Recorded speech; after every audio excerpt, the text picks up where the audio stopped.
Bonjour, bonjour, bonsoir et bienvenue à notre cours de gestion de projet. Et aujourd'hui, ce que nous allons voir, ce sont des concepts.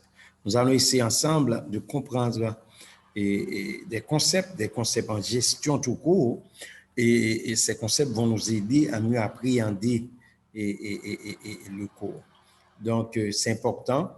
Et pour certains qui ont déjà pris des cours de gestion, ce sont des concepts qui vont vous être très familiers, mais pour d'autres, il va falloir les comprendre, essayer de les comprendre, et parce que à travers le cours, vous allez vraiment voir, vous allez vraiment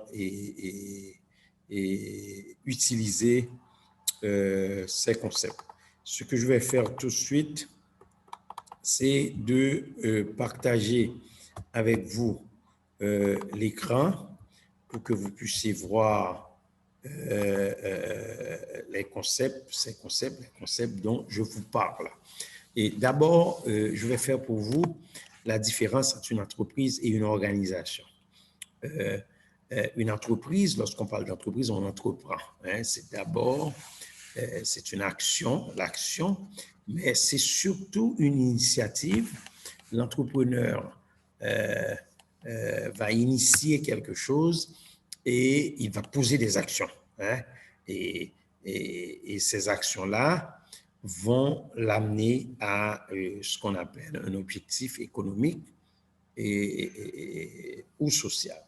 Donc, c'est important de savoir que l'entrepreneur entreprend et l'entreprise, c'est ça. Et ce qui est intéressant aussi, c'est que vous pouvez avoir une entreprise avec une seule personne, ce qui est différent d'une organisation, parce qu'une organisation, il va toujours avoir un groupe. Hein. Le niveau de complexité que nous retrouvons dans une organisation, il y a des individus, et lorsqu'on a un ensemble d'individus, il y a un groupe. Lorsqu'on a un ensemble de groupes, on a une organisation. Donc, il doit y avoir ces trois niveaux de complexité, le niveau individuel, le niveau de groupe et le niveau organisationnel. Et le niveau organisationnel ou l'organisation, c'est on a un ensemble de groupes. Hein? Il y a les individus. Ensuite, lorsqu'il y a un ensemble d'individus, on a un groupe. Lorsqu'on a un ensemble de groupes, on a une organisation. C'est pour cette raison qu'on dit qu'un ministère, le ministère de l'Éducation nationale, est une firme qui a, là où on retrouve par exemple une firme d'avocats, les scouts, hein, sont des organisations. Et pourtant, de l'autre côté, si vous avez un club de karaté, si vous avez des reporters qui sont invités à une conférence de presse, une foule qui assiste à un match de football, ce sont des groupes de personnes, c'est une foule. Ça, ce n'est pas une organisation, parce que dans une organisation, il doit y avoir un groupe de personnes, mais le groupe doit être engagé dans des activités spécialisées et des activités qui sont tout à fait interdépendantes en vue d'atteindre un but ou de réaliser une mission commune. D'accord? Donc, système de gestion. Lorsqu'on parle de système, on sait déjà, un système est un ensemble d'éléments. On parle d'un ensemble d'éléments qui sont en corrélation, qui sont en interaction et qui forment tout. OK? Là, on ajoute à ce concept la gestion. La gestion aussi peut être considérée comme un système, parce que dans la gestion, vous retrouvez un ensemble d'éléments qui sont en interaction, comme la planification, l'organisation, la direction et le contrôle. Et ces éléments-là sont en interaction, sont en corrélation, mais aussi il y a les ressources. Les ressources, hein, les ressources, et ce sont les moyens qu'on utilise. Hein, c'est pour cette raison, moi, je peux vous proposer une petite formule qui s'appelle ressources plus activité égale résultat. Ressources plus activité égale résultat. Lorsque je parle de ressources, ressources, ce sont toutes les ressources que nous avons, ressources humaines, ressources matérielles, ressources financières, et les activités de la gestion, ça va être la planification, l'organisation, la direction, et je mets le contrôle à part parce que le contrôle doit surveiller les autres, surveiller aussi la rétroaction, excusez-moi, la rétroaction, c'est pour surveiller le contrôle. Hein?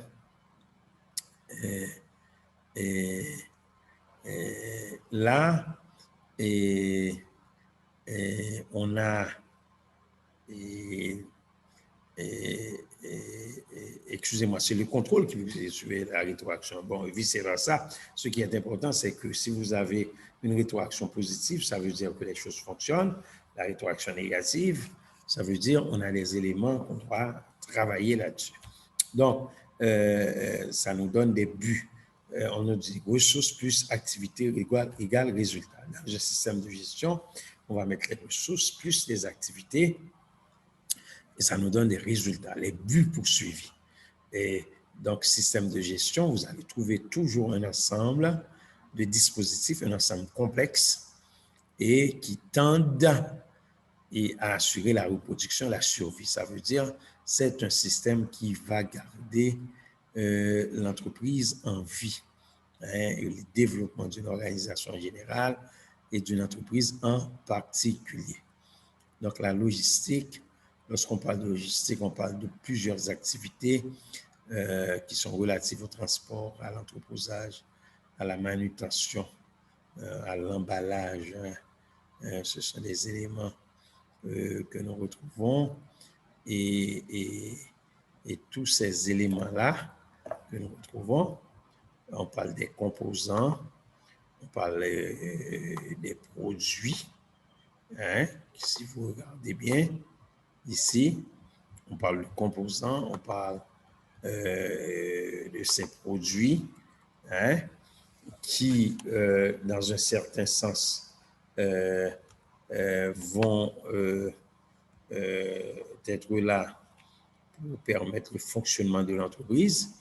Donc, on parle des flux matériels qui vont transiter au sein de l'entreprise et entre l'entreprise et son environnement.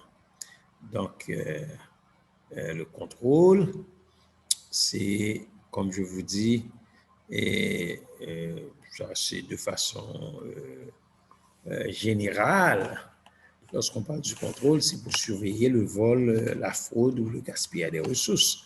Mais au-delà de cet aspect, on parle du contrôle, c'est des dispositifs que nous mettons en place qui nous permettent d'assurer la maîtrise du fonctionnement de l'entreprise.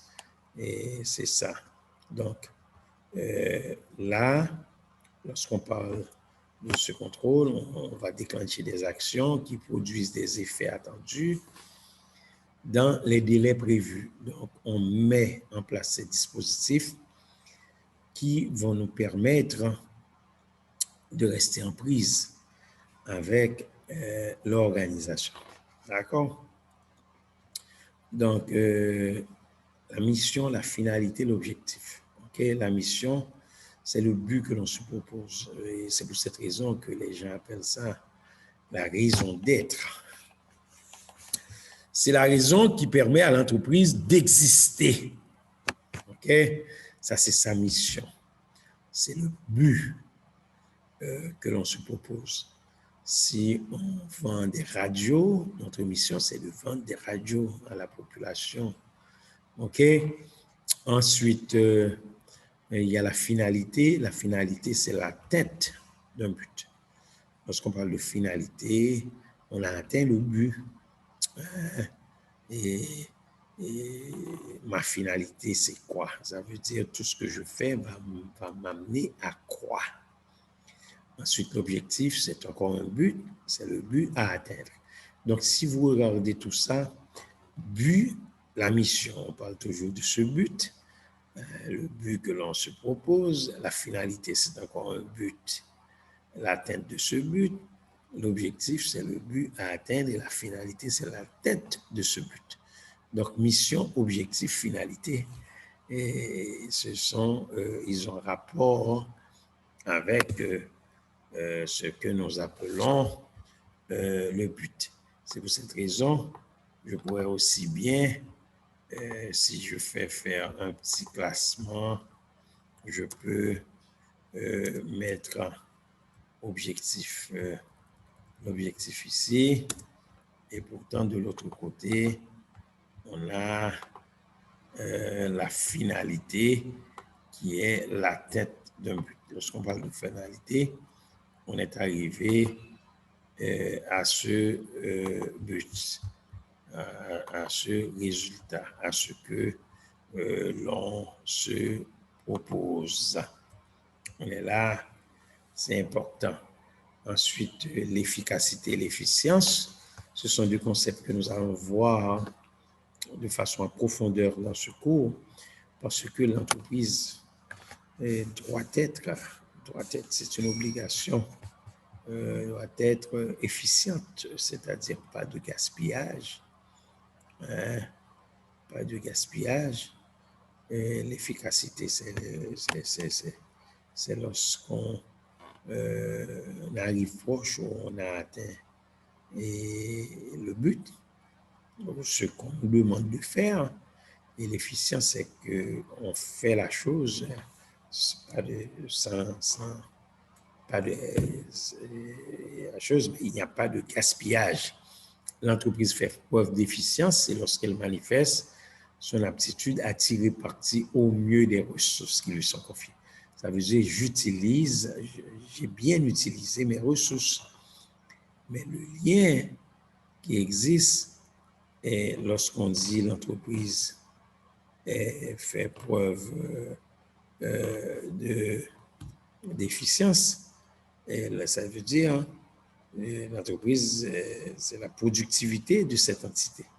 Le rendement, lorsqu'on parle du rendement, c'est la quantité produite sur ressources, le stock utilisé. Ça parle du rendement. Donc, si on diminue le stock en gardant la même quantité, donc on dit qu'on a un rendement. On est là. Et si on avance plus loin, l'efficacité, l'entreprise est efficace lorsque cette entreprise se montre apte à atteindre ou à approcher les objectifs de gestion qui lui ont été assignés par le ou les dirigeants. Donc, on dit que cette entreprise-là est vraiment une entreprise qui est efficace. Donc, la productivité, et j'essaye d'augmenter la production. Hein, augmenter la production, c'est augmenter la quantité ou le nombre d'unités fabriquées sans rapport avec le temps ni le coût. On est là. Et maintenant, on diminue. Lorsqu'on diminue, là, on diminue les frais de fabrication en améliorant les méthodes de production. On dit qu'on est productif. On est là. C'est le rapport entre la production obtenue et les ressources utilisées pour l'obtenir. Donc, augmenter la production, c'est augmenter la quantité ou le nombre d'unités fabriquées sans rapport avec le temps ni le coût. C'est la production. Lorsqu'on diminue les frais de fabrication de produits par une amélioration des méthodes de production, on devient productif. C'est ce rapport entre la production obtenue et les ressources utilisées pour l'obtenir. Elle peut être établie à différents niveaux de l'entreprise, la finance, marketing, personnel, de production, etc. D'accord? Donc, il y a 3 ratios qui sont possibles. Il y a la productivité globale, c'est extra sur intrant. Il y a la productivité partielle, c'est l'extra sur matière première, sur main-d'œuvre et sur les frais d'exploitation. Ensuite, il y a la productivité spécifique, c'est l'extra sur main-d'œuvre, par exemple, ou l'extra sur frais d'exploitation, ou l'extra sur matière première. On est là, c'est une production, une productivité. Il y a une petite erreur ici. On parle d'une productivité et là, on parle d'une productivité spécifique. Là, on parle d'une productivité, mais une productivité qui n'est pas globale. C'est important. C'est une productivité qui n'est pas vraiment globale. C'est plutôt une productivité qui est, comme je vous dis, spécifique. OK? Là, on parle d'une productivité qui est spécifique. Donc, dans un certain sens, on peut dire que la productivité, c'est les extrants ou l'intrant ou l'extrant sur intrant.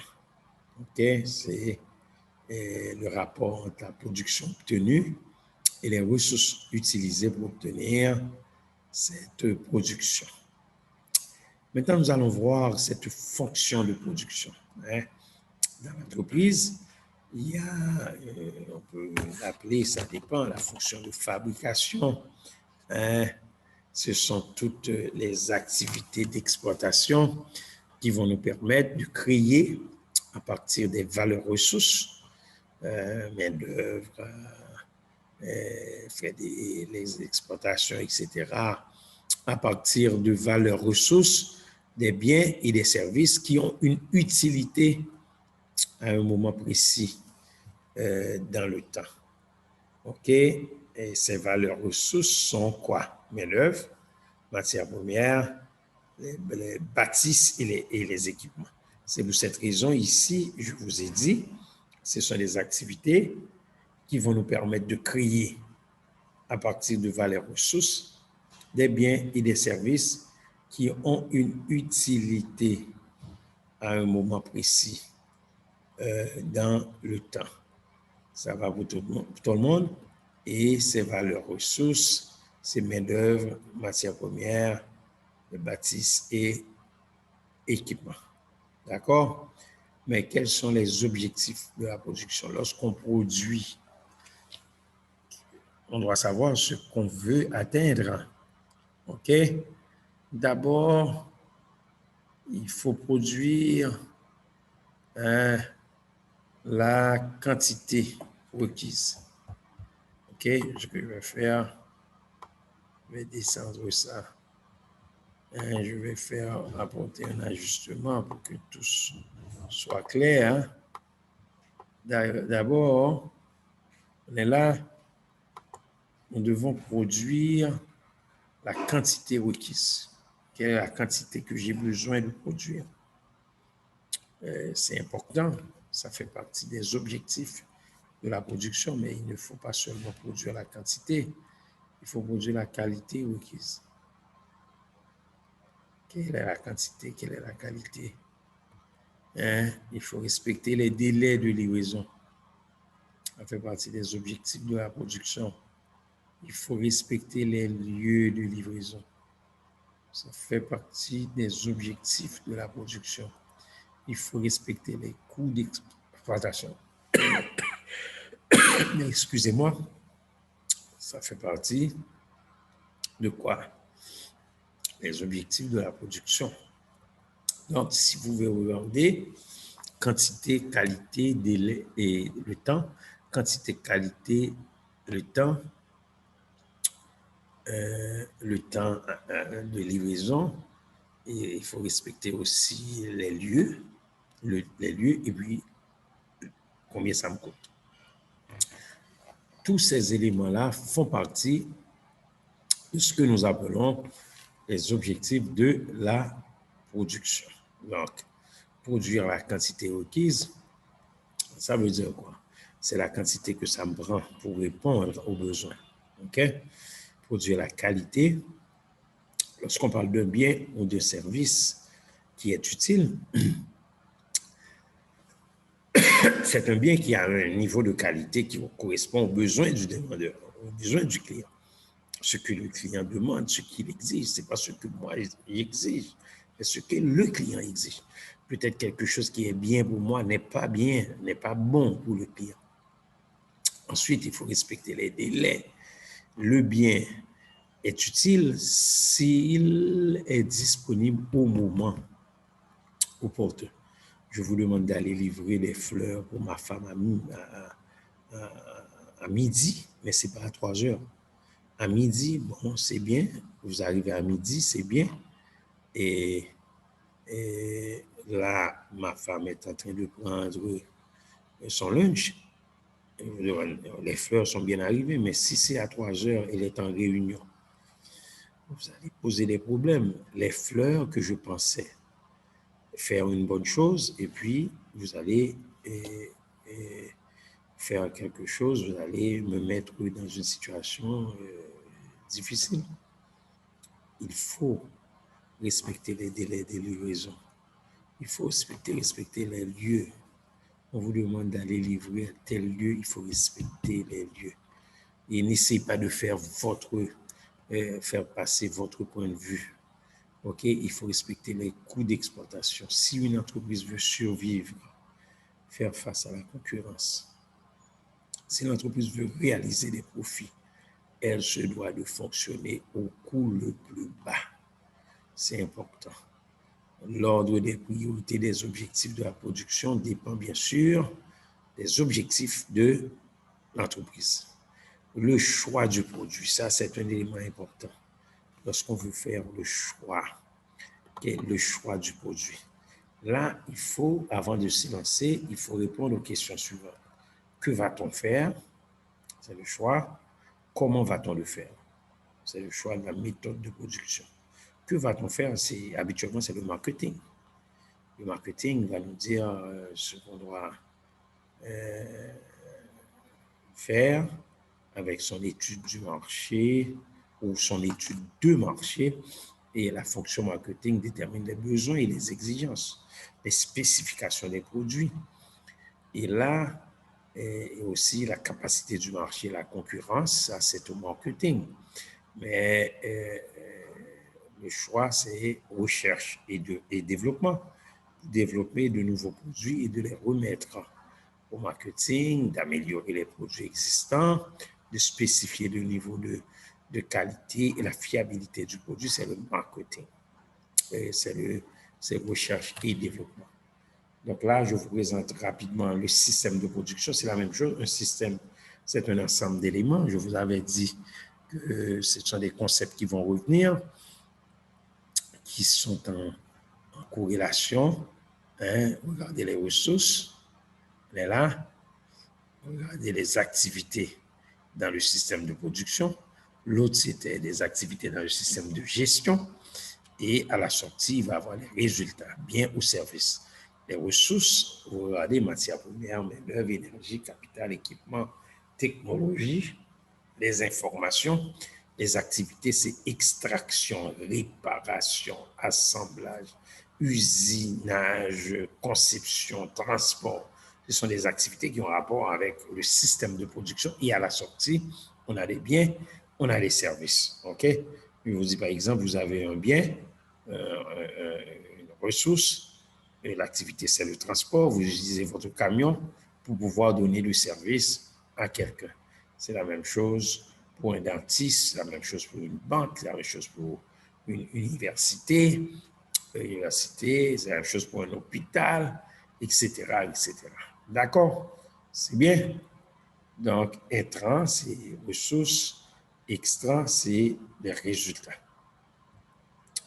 Donc, intrant, je vous donne un exemple tout de suite. La succursale A 50 millions et extra, lorsqu'on a fait travailler ces 50 millions, comme extra, on a 100 millions. OK? Succursale B 10 millions et comme extra, on a 24 millions. Et là, donc on a presque, on parle de doubler et l'extra. Les 4 objectifs de la production plus 1, produire, la quantité, c'est tellement important, je reviens sur ça, la qualité, au moment voulu, au coût déterminé, respecter les lieux de livraison et non pas produire quoi? La plus grande quantité possible. Non, c'est pas ça. C'est pas la meilleure qualité possible. Non.